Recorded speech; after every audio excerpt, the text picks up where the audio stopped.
দর্শক আসসালামু আলাইকুম। আমি শহীদুল ইসলাম সজল আমার ক্রিকটক চ্যানেলের পক্ষ থেকে সবাইকে স্বাগত জানাচ্ছি। একটু চিৎকার দিয়ে বলতে ইচ্ছা করে, হারছে রে হারছে, বাংলাদেশ হারছে। বাংলাদেশের হারারই কথা ছিল। বাংলাদেশ হারাতে আপনাদের কি কারো আফসোস হইতেছে? আপনাদের যদি কারো কোনো আফসোস হয় ভাই, সত্যি কথা বলতে আমার বাংলাদেশ হারাতে কোনো রকমের আফসোস হচ্ছে না। কারণ এরকম হার, এরকম পারফরম্যান্স দেখে আমরা অভ্যস্ত হয়ে গেছি। অনেকদিন যাবৎ ক্রিকেট ফলো করি, ক্রিকেট দেখি, আপনাদের সাথে কথাবার্তা শেয়ার করি। তো এই ধরনের হার দেইখা না এখন অভ্যস্ত হয়ে গেছি। এখন বাংলাদেশ হারলে খারাপ লাগে না। বাট কেন হারলো সেই ব্যাপারটা নিয়েই আপনাদের সাথে একটু কথা বলতে চাই। আশা করি ভিডিওটা সম্পূর্ণ দেখবেন এবং যারা আমার এই চ্যানেলটাতে নতুন আছেন তারা সাবস্ক্রাইব করে আমার পাশে থাকবেন। বাংলাদেশ দল টস জিতে আজকে ফিল্ডিং করার সিদ্ধান্ত নিয়েছে। ফিল্ডিং করার সিদ্ধান্তটা যৌক্তিক ছিল। হ্যাঁ, 2nd টাইম যখন তারা ব্যাটিং করবে তখন অনেক ডিউ এর সমস্যা হবে। বোলারদের বল গ্রিপ করতে সমস্যা হইতে পারে। দ্যাটস ওয়াই হয়তোবা তারা ফিল্ডিং করার সিদ্ধান্ত নিয়েছিল বাংলাদেশ। কিন্তু বাংলাদেশ হয়তোবা এটা বুঝতে পারে নাই যে আমরা যেই ফিল্ডিং করার সিদ্ধান্তটা নিচ্ছি, তাহলে আয়ারল্যান্ডকে আমাদের কত রানে আটকাতে হবে কিংবা যত ভালো উইকেটই আপনি আমাদেরকে দেন না কেন, আয়ারল্যান্ড যদি সেখানে ১৮০-৯০ রান করে ফেলে, আমরা সেখানে ১৫০ এর ভিতরে অল আউট হয়ে যাব। এক্সাক্টলি সেই জিনিসটাই ঘটছে দেখেন। আয়ারল্যান্ড আগে ব্যাটিং করে কি সুন্দর ব্যাটিংটা করলো। পাওয়ার প্লেতে এমনভাবে তারা পিটাচ্ছিল শরীফুলকে এবং নাসুম আহমেদকে দেখে মনে হচ্ছিল যেন ব্যাটের বল দারুণভাবে আসছে।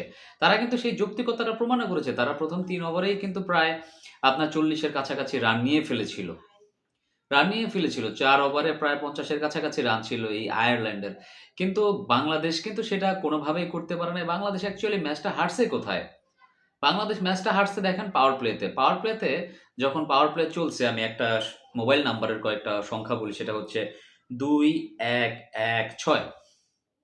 এটা হচ্ছে আমাদের যেই ওপেন মানে আপনার কি বলে? ওপেনার ২ জন, তারপরে যে একজন নামে, তারপরে যে একজন মানে টপ অর্ডার এক কথায়। টপ অর্ডারদের স্কোর। এখানে ২ রান করেছেন তানজিদ হাসান তামিম, পারভেজ হোসেন ইমন করেছেন ১ রান, লিটন কুমার দাস করেছেন ১ রান, সাইফ হাসান করেছেন ৬ রান। কিন্তু তার জন্য তাকে পার্টিকুলারলি ব্যক্তিগতভাবে খাইতে হইছে ১৩ টা বল। আর এই যে ১০ টা রান করছে ৪ জন মিলে তার জন্য তারা কিন্তু প্রায় খরচ করেছে ২৭ টা বল। দর্শক, পাওয়ার প্লেতে যখন একটা টিম ৪ টা উইকেট হারায় এবং ১০ টা রান করতে গিয়ে ২৭ টা বল খরচ করে সেইখানে কিন্তু আসলে কিছু বলার থাকে না। সেখানে কিছু বলার থাকে না। এত বাজেভাবে ব্যাটিং। তানজিদ হাসান তামিমের কথা স্পেশালি বলা লাগে। তানজিদ হাসান তামিম এমন কতগুলা ম্যাচ গেছে, এমন কতগুলা খেলা খেলছে যে এখানে তানজিদ হাসান তামিম ১ম ওভারটাতেই উইকেট বিলিয়ে দিয়ে আসছে। ১ম ওভারটাতে একটা ব্যাটসম্যান কতটুকু আ স্কিললেস হইলে, আনস্কিলফুল হইলে, কতটুকু অদক্ষ হইলে একজন ব্যাটসম্যান দিনের পর দিন কোন কনসিস্টেন্সি নাই ১ম ওভারটাতে উইকেট বিলিয়ে দিয়ে আসছেন। এটা কোনোভাবে মেনে নেওয়া যাইতে পারে না। যারা বাংলাদেশ ক্রিকেট বোর্ডের সাথে জড়িত আছেন তাদেরকে আসলে হকচকিয়ে বসা উচিত যে কেন এরকমটা হচ্ছে তানজিদ হাসান তামিমের সাথে বারবার। হ্যাঁ, ঠিক আছে তিনি যদি লাইফ পান, তিনি যদি ২০-৩০ টা রান করতে পারেন, তিনি সেটাকে 50 তে কনভার্ট করেন, দ্যাটস ওকে ফাইন। বাট আপনি এমন কয়টা ম্যাচ আছে যে আপনি ১ম ওভারে বোলারদেরকে সুযোগ দেন নাই বা ফিল্ডারদেরকে চান্স ক্রিয়েট করেন নাই আপনার উইকেটটা তুলে নেওয়ার জন্য। এরকম অনেকগুলা ম্যাচ আমরা দেখছি। এরকম অনেক জায়গাতে আমাদেরকে ফাঁসতে হইছে তানজিদ হাসান তামিমের জন্য। লিটন কুমার দাস ১ রান করে আউট হইছেন। একটা ফল শট ছিল সেটা। একটা স্লো বল ছিল অফ স্নাপের বাইরে। সেটা কিন্তু তিনি সার্কেল পার করতে পারেন নাই। তানজিদ হাসান তামিমের কথা বলি, তানজিদ হাসান তামিম কি অফসাইডে খেলতে পারেন না নাকি আমি জানি না। অফসাইডের একটা বল টেনে মারলেন।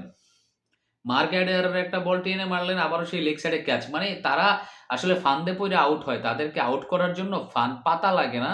তারা আসলে ফান্দে পইড়াই আউট হয়। তারা ফিল্ডারের সেটআপ দেখে না, স্ট্যান্ডিং দেখে না। জাস্ট বল আসলো আর খেলে দিলাম। লেগ সাইডে টানার এত প্রবণতা কেন ভাই? তো এই হচ্ছে বাংলাদেশের অবস্থা। লেগ সাইডে টানাটানি প্লেয়ার। সাইফ হাসানের কথা বলতে হয়। সাইফ হাসান আসলে ওই যে একটা কথা আছে ভাই, সঙ্গ দোষে লোহা ভাসে। সাইফ হাসান যতই গোল্ড হোক না কেন, আপনি একটা গোল্ডকে যদি মরিচা ধরা লোহার পাশে রেখে দেন, তাইলেও কিন্তু সেগুলা একটা সময় মরিচা ধইরাই যাবে। আমার কাছে মনে হয় সেই গোল্ডগুলা লোহায় পরিণত হবে। গোল্ডগুলা লোহাকে গোল্ড করতে পারবে না।